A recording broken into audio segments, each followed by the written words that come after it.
Hello, this is Dr. Tay, and today's episode is on ginseng.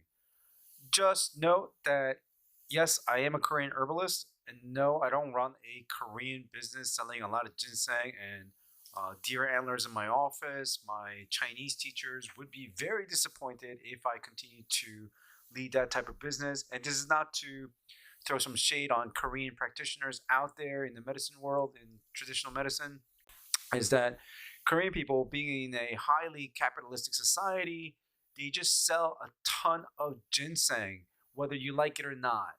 And that is very looked down upon in a honorable medical culture. So, and I happen to be a guy who doesn't practice like that in my office.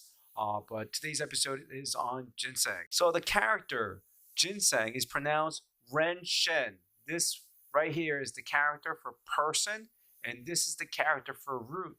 So it means a person root, pronounced Ren Shen. Also in English, it's called Panax ginseng. It is happened to be an adaptogen. The term was coined in Russia, and basically makes you more stress resistant emotionally and physiologically. In other words, psychologically and physical, you become more resilient to it and you adapt. So you adapt to your environment. For those of you who know this game, I'm a huge fan of it. The story of ginseng.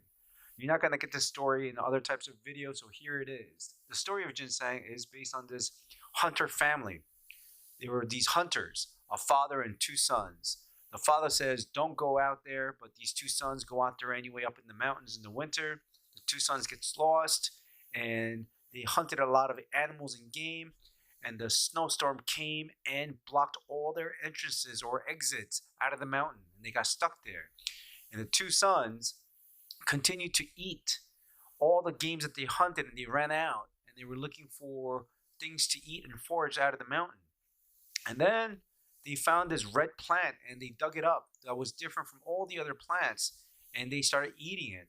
And one of the sons, eating too much of it, gave a nosebleed, which is the contraindication of eating too much ginseng.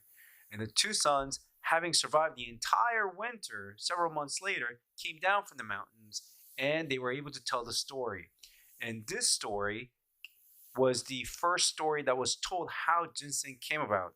Ginseng enters the lung and spleen channel, powerfully tonifies the primal qi of the five organs, nourishes the yin, revives from collapse, stops heavy bleeding.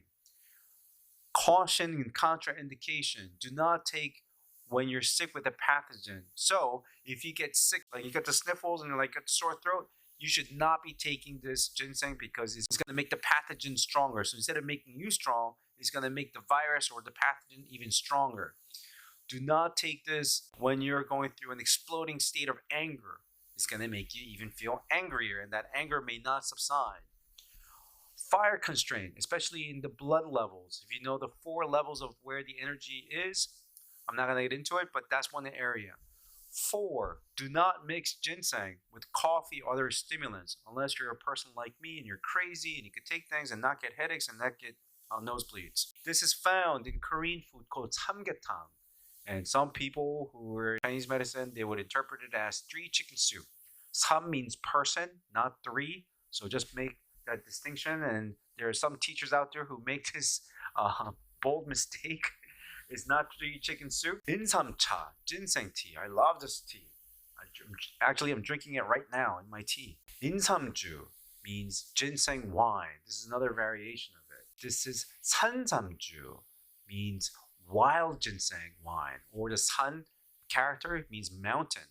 And if you look over here, this is a very prominent ginseng because it looks like a person. The body of a person right here, it's got the legs, and it's got the little third appendage indicating that it's the male ginseng. So in Korean culture, people look for the male ginseng, the female ginseng. That's what's indicating. Another picture right here. This is a ginseng. It has no third appendage, so this would be a clear indication of that it is a female ginseng. All right. There are different types of ginsengs out there. Number 1 comes from Chinese ginseng. In the northeastern provinces, especially Jilin is very famous for it. Heilongjiang is another province, right? And then we have the American ginseng that grows here, which is a bag right here. This is from Wisconsin. And yes, they take the same seed that grows in Asia. They brought that seed over here to the United States and the Midwest or the middle of the United States, and they're growing farms and farms because this is a high profit crop. And one thing about ginseng is that because it sucks so much of the life force around that area, once you grow enough ginseng, the soil gets depleted of all of its energy. And that is the unique thing about ginseng. It sucks the energy out of the land. So they have to replenish the land and so forth.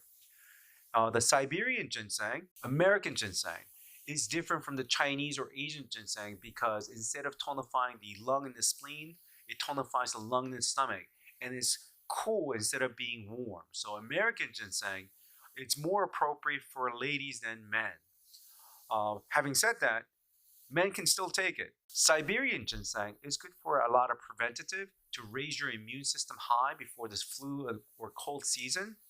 And South Korean ginseng, there is Piksam, which is white ginseng, Hongsam, which is red ginseng. And the story of the red ginseng is that after the introduction of antibiotics into the modern day era after the Industrial Revolution, people, when they were given white ginseng or regular ginseng, and people started pooping with diarrhea and things like that, is because their intestinal flora has changed and they can no longer process it. So they cook the ginseng with herbs and dry it out, and it makes it more appropriate, and therefore it's easier for the gut to digest it, even if your gut has been. So if you're American, you should be looking for red ginseng, okay? And then, of course, there is wild mountain ginseng. And wild mountain ginseng not only absorbs the nutrients from the surrounding area, but also absorbs the qi, the energy of the mountain. And then there's, of course, North Korean ginseng, which is very, very hard to get for obvious reasons. And yes, I have tasted every single one of them. And if you were to meet a Chinese herbalist that knows about ginseng, they will tell you that Korean ginseng is the best in the world. And in my personal opinion, I think the North Korean ginseng, because they have not been tainted with industrial revolution or pollution in that area. And yes, I was able to get it through a person, through one of my contacts, and the packaging was vastly different, and I had to have it. And I have to say, out of all my ginseng experiences, North Korean ginseng is the best in the world. And this is not a promotion of North Korea by any means. So just to get that clear, one of my favorite ways to take ginseng is from a Korean company called Jeongwanjang, and that company makes, I believe, the most commercially available ginseng that is out there. And that ginseng, I'm currently taking it now, morning and night, and I gotta say, I am less tired. I have more vigor, more energy. I'm able to teach my classes with a louder voice, things like that, because I have more energy in my lungs. And during the daytime, I'm not trying to fall asleep. So for those who are trying to get off of coffee and things like that, the amount of money that you spend on coffee, if you spend it on like things like ginseng, is a great transitory herb. But if you're a guy, don't buy the American ginseng. Go out there, and I'll talk about it in a future episode. There's a company called Jeongwanjang. If there's an H Mart nearby you, go get it. The stuff that they sell at Costco that they're selling it now is mixed with all these herbs that I would never take it together with. But that's my opinion. You want the stuff that are strong to give you the benefits of ginseng.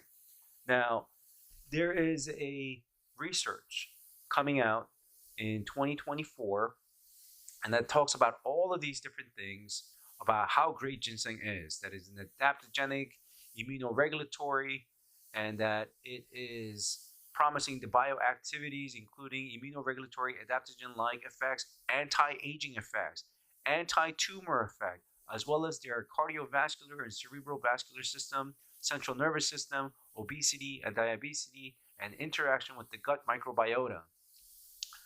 All right, this is where I disagree with this research. This research says that it is anti-cancer, right? And if you have cancer and you want to take herbs and you think ginseng is because of this research, I would not ask you to take it. The reason being, the function of ginseng, the qi, the energy behind the herbs, is sweet. And sweet tends to make cancers grow, right? Does it increase your immune system? The answer is yes.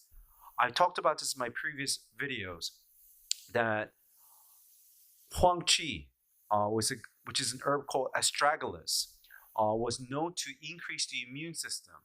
So what did they do in China? They made astragalus drips via IV. And then they thought that, oh, because this herb increases the immune system, let's put it into people's veins using an IV for those people who have cancer. Everyone in that study died in China. Everybody. And there was a guy named Dr. Shi who came out and said, you guys forgot how Chinese herbs work. And you guys are forgetting the root of the training that goes behind herbology. He would recommend using herbs that are very bitter, very anti-inflammatory, and very, very cold to the gut. And these herbs would help people with brain cancer who fell into a coma because the pressure inside the head is exerting out inward inside the head, and that would cause the coma. And when he gave very bitter and very cold herbs, these people would snap out of their coma. And of course, they would eventually die of cancer and things like that, which is very sad. But this is the main reason that I'm telling you, if you have cancer or prone to cancer and things like that, would I recommend that you take ginseng? I would ask you to take in a very mild format and talk to your herbologist who knows what they're talking about, who's not going to just go to a Google and look it up and tell you these things.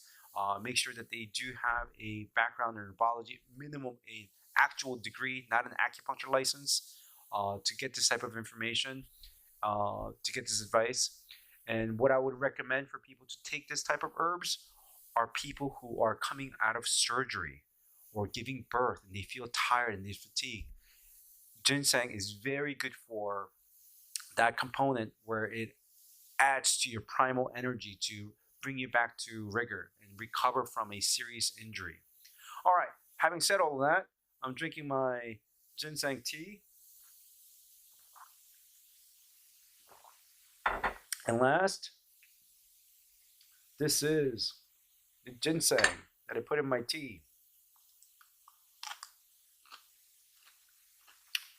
If you get the root and you put it in and you steep it, I always recommend that you actually eat the end root at the end.